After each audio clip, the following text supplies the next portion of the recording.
The first drop landed on the collar. The second splashed across his chest like a declaration of war, brown and steaming, before I could even register what was happening. One tremble of my wrist, and the CEO's pristine white shirt wore my entire latte. Gasps spread like fire through the conference hall. I froze, gripping the paper cup like it might reverse time if I held it tightly enough. My apron still smelled like cinnamon and burnt espresso, and now I stood in the center of a silent room full of executives, investors, and fashionably indifferent assistants, having just baptized the most powerful man in the building with medium roast.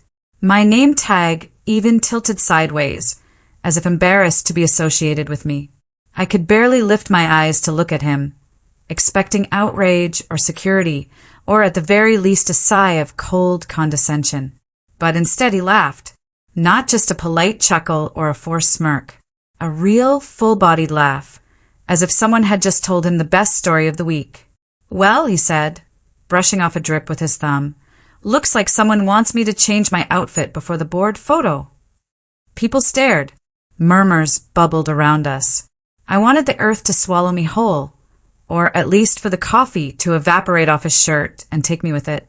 "I am so sorry," I whispered. My voice barely reached him. But he just grinned and leaned slightly closer. "Guess I'll have to marry you now," he said, so casually it burned the rest of my oxygen. For a moment, I genuinely thought I had misheard him. The murmurs turned into a low wave of confused laughter and raised eyebrows, like the entire room had leaned forward at once. Marry me? Was that a joke? A PR stunt? I looked up, still gripping the empty cup like a shield, and saw him watching me. Not the coffee stain, not the awkward apron, not the shocked faces around us, but me. "I'm kidding, unless you're not," he added and winked. I felt my knees threaten to collapse under the weight of attention. Someone from the PR team whispered frantically into a headset. A woman in a sharp red dress, clearly someone important, was glaring at me like I had slapped her with the napkin I forgot to offer. But the CEO, he was smiling like the situation was exactly what he needed today. "Come," he said, taking off the ruined blazer and handing it to an assistant who appeared like a shadow. "You're not escaping that easily." I followed him, still confused, as he led me toward the back of the hall where a small group of executives waited with puzzled eyes. I could feel every step echoing with disbelief behind me. "You know," he said as we walked, lowering his voice, so only I could hear, "people hear fake smiles for bonuses. Yours looked real, right before the coffee." I bit the inside of my cheek. Was this flirting? Was this madness? All I knew was that I had spilled coffee, and somehow ended up being personally escorted by the man who signed the paychecks. He didn't stop walking until we reached the service corridor behind the ballroom, where marble turned into linoleum and chandeliers gave way to buzzing fluorescence. There, with nobody watching, he leaned casually against a cart of untouched desserts and loosened his tie, as if we were two co-workers on break instead of a CEO and the woman who'd just drenched him in espresso. "They're going to talk about this," I said, my voice barely above a whisper. "They already are," he replied, half smiling, "but not for the reasons you think." I wanted to ask what that meant, but the words stuck in my throat. My hand still trembled, slightly, sticky from the spill. "Do you always react this well when someone stains your $1,000 suits?" I asked, trying to regain some footing. He shrugged. "Only when they're brave enough to look me in the eye afterward." That stopped me, because I had looked him in the eye, not out of courage, but because for a moment I felt like he wasn't some distant figure behind a podium or a signature, but someone who noticed people who mop floors. Someone who didn't flinch when plans changed. He glanced down at the stain on his shirt and gave a short laugh. "You know, this might be my favorite outfit now." My confusion must have shown because he added, "It comes with a story. And you, Miss Coffee, are a good one." The words hung in the air like steam. Just then, someone opened the kitchen door behind us, and the clamor of plates and shouting staff flooded the quiet. But his eyes stayed on me. "Come back in 5, he said. "You're sitting next to me now." When I returned, the ballroom felt different, like the floor knew I didn't belong, but the table did. The air was thick with music and murmurs, glittering dresses brushing past me as if I were invisible again. Only this time, someone had moved the universe just enough to make space for me. The assistant who once waved me off now gestured to the seat beside the CEO with a nervous half-bow. I hesitated. My shoes, still damp from cleaning, squeaked softly as I stepped forward. All eyes weren't on me, but they would be soon. He looked up from a conversation with foreign investors, and the moment he saw me, the corner of his mouth lifted, not just polite but proud. "Took you long enough," he said lightly, then turned back to the guests, adding, "This is the woman who saved my evening." Their laughter wasn't mocking. It was warm, curious. A toast was raised. I sat down, still unsure if it was a joke or a trap. The crystal glass before me wasn't water. It was champagne. Real champagne. I glanced around for a paper towel, a spill, a mop, anything familiar. But all I had was a linen napkin and trembling hands. "You're not used to being seen here, are you?" he murmured beside me, his voice low, almost gentle. I shook my head. "Not like this." He didn't respond right away, just lifted his glass and clinked it against mine with a quiet grace. "Then let them see you." For the first time that night, I let myself breathe. And for a moment, I wasn't a mistake in a gown, I was a presence. A guest. Maybe even a beginning. The next course arrived with silver lids lifted in unison, and I caught myself flinching, half expecting someone to snatch the plate away and remind me where I belonged. But no one did. The servers placed the dishes before us with synchronized precision, and not once did they question my presence. The CEO leaned over, still smiling from some private joke, and whispered, "Try the sea bass. It's flown in from Jeju." His voice had that same warmth as earlier, like he wasn't humoring me, but inviting me in. I looked at the dish and realized I hadn't eaten all day. My hands still smelled faintly of bleach. Yet here I was, served with the same elegance as the others. I took a cautious bite and felt my body betray me. Eyes stinging, throat tight, not from the taste, but from the sheer absurdity of it all. Someone nearby raised a glass in my direction, and I instinctively looked behind me, unsure they meant me. But they did. One of the senior investors turned to the CEO and said, "She's the one you told us about? The one with the story." The CEO chuckled, nodding without looking at me. "That's her." Suddenly, I was a headline they hadn't read yet, and they leaned in, not out of pity but curiosity, as if I was no longer the girl who ruined a suit, but a wild card in a room of predictable hands. I sat straighter. I didn't know how the evening would end, but for the first time, I wasn't trying to disappear into the floor. I was letting them look. And maybe letting him speak for me didn't feel so humiliating after all. Later, when the speeches began, he offered me a translation headset, as if I were part of it all, as if I had the right to understand everything they were saying. I hesitated, but I accepted, and that's how I heard my name mentioned in front of everyone. "The most unexpected woman of my week," he said, with a smile that made half the room laugh without knowing why. "She asked for nothing, but gave me a story worth more than 1,000 contracts." Some heads turned, looking for me. I felt the heat rise up my neck, like I was dirty again, like they were trying to dress me in a name that wasn't mine. But when I looked at him, the CEO didn't seem like he was showing me off. He was thanking me. There was something in his voice, not pity, not teasing. It was genuine. That confused me. I didn't know what to do with so many eyes on me, so many elegant tables, so much polished silverware within reach of someone who'd always been told to eat in the back. But at the same time, something inside me began to shift. As if my story, the one no one ever asked about, was finally finding a place to breathe. And right there, in the hall I'd always thought was built for others, I started to wonder, what if it wasn't a mistake? What if that spilled coffee had been a door, not a downfall? What would happen if I let this night change me? Just a little? The next day, I returned to work as if nothing had happened. Same uniform, same mop, same silence. But the air around me felt different, charged, almost electric. People whispered when I passed. Some looked away. Others smiled as if they knew a secret I didn't. My heart beat faster every time I thought about the night before, about his shirt, his smile, his voice saying, "Guess I'll marry her then." Was it a joke? A way to defuse the tension? Or did he mean it? I had replayed that moment at least 100 times while trying to sleep, each time noticing a different detail. The way he looked at me, not with pity, not with condescension, but with a quiet kind of wonder, as if the accident hadn't ruined his evening, but made it unforgettable.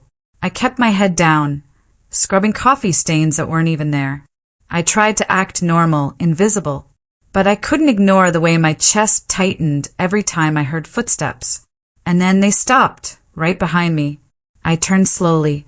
A receptionist stood there, holding a cream-colored envelope. "He asked me to give you this," she said, her voice barely above a whisper. My hands trembled as I took it. My name was written in deep blue ink, no title, no role. Just Yuna. I opened it with careful fingers. Inside, a simple handwritten note. "If you're free tonight, I'd like to finish the conversation we never got to start. I'll be at the rooftop. No pressure. Just come as you are." I read the note 3 times, half expecting the words to change. Was this some kind of elaborate prank? Was someone watching, waiting for me to smile so they could laugh? I tucked the envelope into the pocket of my apron and continued mopping. But my hands were shaking too much to hold the handle properly. The rooftop. Tonight. My heart wouldn't slow down. I told myself not to go, not to hope, not to imagine that a man like him, CEO of a company, tall, graceful, always surrounded by people in suits and perfume, would waste a second thought on someone like me. But deep down, I already knew I would show up. When my shift ended, I went to the staff locker room and stared at my reflection. I didn't have makeup. I didn't have designer shoes. I didn't even have time to fix my hair. But I had the envelope. I had his words. And for the first time in years, I had something that felt dangerously close to being a chance. I slipped out through the service stairs and made my way to the rooftop, every step echoing with a mixture of doubt and anticipation. The door creaked open. The night air hit my face, and there he was, standing near the edge, looking out at the city like he'd been waiting hours. When he turned around and saw me, his smile softened. He didn't move. He didn't speak. He just waited like I had all the time in the world to decide what to do next. "I thought you wouldn't come," he said softly, not as a complaint, but like he would have understood either way. I didn't know what to say. My throat tightened. I was standing on the rooftop of a building I used to clean every weekend, now facing a man who owned half the skyline, and he looked at me like I was the only person there. "I'm sorry about your shirt," I mumbled. He laughed, warm and low. Best thing that happened to me all night. Then, with a gentleness that felt surreal, he reached into his coat and pulled out a small box. "This wasn't supposed to happen like this," he continued. "But life doesn't care about plans, does it?" He opened the box, not a ring, but a delicate silver bracelet with a tiny coffee bean charm. "For luck," he said, "or maybe just to remember the day everything changed." I was frozen, caught between disbelief and something deeper. No one had ever given me anything that wasn't wrapped in conditions. No one had ever looked at me like they wanted to rewrite their story with me in it. "You barely know me," I whispered. He stepped closer, his eyes locked on mine. "I know how you treat people. I know you smile when you think no one's watching. And I know this city has a million loud voices. But yours made me stop and listen." The bracelet trembled between us. I reached out slowly, not because I was ready, but because for once, someone waited until I was. The next morning, I woke up still wearing the bracelet. I stared at it like it might disappear, like maybe I'd imagined everything and it would vanish with the sunlight. But it stayed, and so did the memory of his words, gentle, certain, unlike anything I'd ever been told. I went to work early, expecting things to be awkward or different or tense. Instead, the staff greeted me like usual, and I quietly took my mop and started with the second floor, where I always began. But something had shifted. Halfway through the morning, the elevator dinged and opened, and there he was. No security, no assistant, just him, holding 2 paper cups of coffee. My heart stuttered. He walked straight toward me, as if I weren't invisible like I used to feel. "Oat milk, 2 sugars," he said, handing 1 cup to me. I hadn't told him that. I hadn't told anyone that. "You remembered?" I asked. "I noticed," he replied. "You always frown when it's regular milk." I laughed, nervously, awkwardly. Then silence. The kind that's not empty, but full of a question no one's brave enough to ask. "I have a meeting downstairs," he said eventually. "But if you're free tonight, I'd like to show you something. Somewhere I go when the noise gets too loud." I hesitated. My uniform was soaked at the hem. My hands were raw from bleach. I didn't look like someone who gets asked to escape the noise. But somehow, I nodded. He didn't send a car. He came himself. I wasn't sure if I should feel flattered or overwhelmed. But when I stepped out of my building and saw him leaning against his own vehicle, no driver in sight, sleeves rolled up, tie loosened, it felt oddly normal. Like he wasn't the CEO of the entire building I mopped, but just a man who remembered what kind of coffee I liked. We drove without saying much, the city glowing around us, soft jazz playing from his stereo like we were already inside a movie. I expected a rooftop bar or a private lounge. Instead, he parked beside an old bridge, tucked in a quiet part of town, with city lights shimmering on the river below. "I come here when I forget why I started," he said, stepping out and walking to the rail. "Sometimes everything gets too loud. Money, investors, meetings, expectations. And I miss silence." I joined him, unsure of what to say, so I didn't. He looked at me then, not like a boss, not like someone apologizing, but like someone asking permission to see more. "You're not what I expected," he said. "I thought I knew every corner of this building. Then you showed up like a question I didn't know I needed an answer to." My breath caught in my chest. It wasn't a confession. Not yet, but it wasn't nothing either.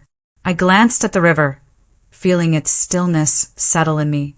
And for the first time in a long while, I didn't feel out of place. He didn't try to touch me. He didn't reach for my hand or move closer. Instead, he spoke with a kind of gentleness I wasn't used to. "That day at the gala," he murmured, "when they laughed at you, I saw something I couldn't ignore." His eyes didn't leave the water, but I knew he was seeing something else entirely. "I've built a world where everything looks perfect," he went on. "Perfect clients, perfect board meetings, perfect fiancé." His voice cracked, just slightly, but enough to feel real. But none of it felt real until you stood there, barefoot, with coffee stains on your apron and pride in your spine. I blinked, stunned. He remembered that? He noticed all of that? "I thought I was invisible," I said, softer than I meant to. He looked at me then, full and direct. "That's the thing. You're not. You walk into a room and it shifts." I laughed, nervously, awkwardly, but the sound dissolved into something that felt more like relief than embarrassment. He wasn't declaring love, but he was seeing me, not through a lens of pity or curiosity, but clarity. I felt my throat tighten. All this time, I had built walls so high no one could climb them. And here he was, not asking to climb, just standing still, waiting. The wind carried a silence between us, a peaceful one, and maybe it was too early to know where this would go. But in that moment, under that bridge, I finally understood something. Not all turning points begin with loud declarations. Some begin with quiet, patient presence. I didn't expect to be invited. The CEO's engagement party was held at a private rooftop garden, the kind with soft string lights, imported flowers, and a pianist whose music sounded like melted glass. I wore the only dress I owned that didn't smell like bleach. My hair was pinned up, and I stood near the edge, half hoping no one would notice I was there. But they did. Whispers curled around my presence like ivy. "Why is she here?" "Did someone bring the help?" I almost walked out. Then I saw him. He wasn't in a tux like the others. He wore a simple black suit, no tie. And the way his eyes searched the crowd told me immediately he hadn't approved this guest list. His gaze stopped on me, and for a second he didn't move, just looked. Then, without hesitation, he crossed the floor. All eyes followed him like he carried a secret. When he reached me, he didn't greet me with formality or small talk. He simply said, "Thank you for coming," like I was the one doing him a favor. I whispered, "I shouldn't be here." He leaned in slightly. "You're the only one who should be here." I didn't understand until he turned toward the stage. "There's something I need to correct," he said, loud enough for the crowd. I froze. The air shifted. Guests murmured. His fiancée looked confused. The pianist stopped playing. My heart pounded. I wanted to run, but I didn't, because I had the same feeling I had that day at the gala. Something was about to happen, and I wasn't invisible anymore. He stepped up to the microphone, his jaw tight, hands calm. "Everyone here knows I don't speak unless I mean it," he began. "So let me say this clearly." His fiancée shifted uncomfortably. Her parents exchanged anxious looks. I stood frozen, afraid to breathe. "There's someone here who spilled coffee on my shirt, who mops the floor even when no one thanks her, who apologizes for taking up space in rooms she's the only one holding together." He turned his eyes to me. "And I've realized she's the only person who sees me. Not my money, not my position. Just me." Gasps filled the rooftop. The fiancé's face turned pale. I was told love would come with status. That loyalty had a price. But I'd rather marry someone who spills coffee on my shirt than someone who sells silence in exchange for applause. A ripple of murmurs ran through the guests. Some looked away. Some stared at me like I'd ruined a fairy tale. He didn't care. "So, if anyone still wants to stay for this celebration," he added, "they'll be staying for her." He extended his hand toward me, the crowd parting like water. I didn't move. My heart was hammering so loudly I thought the city could hear it. But when I looked into his eyes, I didn't see pity. I saw someone who had made a decision and was asking if I had the courage to do the same. Slowly, I walked toward him. One step, then another, and for the first time, I didn't feel like a mistake. I stood beside him, not as a cleaner, not as a mistake, but as a woman finally seen.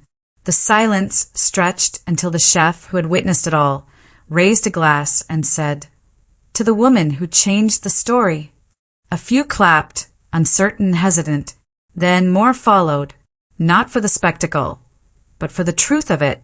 The fiancé's parents left quietly, her heels echoing across the marble like a closing chapter. Someone tried to apologize to me as they passed, but I wasn't listening anymore. He looked at me again, gentler now. "We don't need to make this anything grand," he whispered, his voice breaking through the noise. "Just something real." I nodded, and right there, beneath the lanterns and stunned stares, he took my hand and we walked out together. Later that week, I returned to mop the same floors. Not because I had to, but because I chose to. I wore the same shoes they once mocked, and smiled when I saw them in the mirror. That day, someone asked if it was true, if the CEO really meant what he said. I just pointed to the small framed photo near the elevator. It showed the moment he tied my lace, and under it a simple engraved line. She never needed a title, just space to stand. Now, when I pass that spot, I don't shrink. I straighten. Because sometimes you don't need to speak louder to be heard. You just need one person to say, "I see you." And sometimes that changes everything.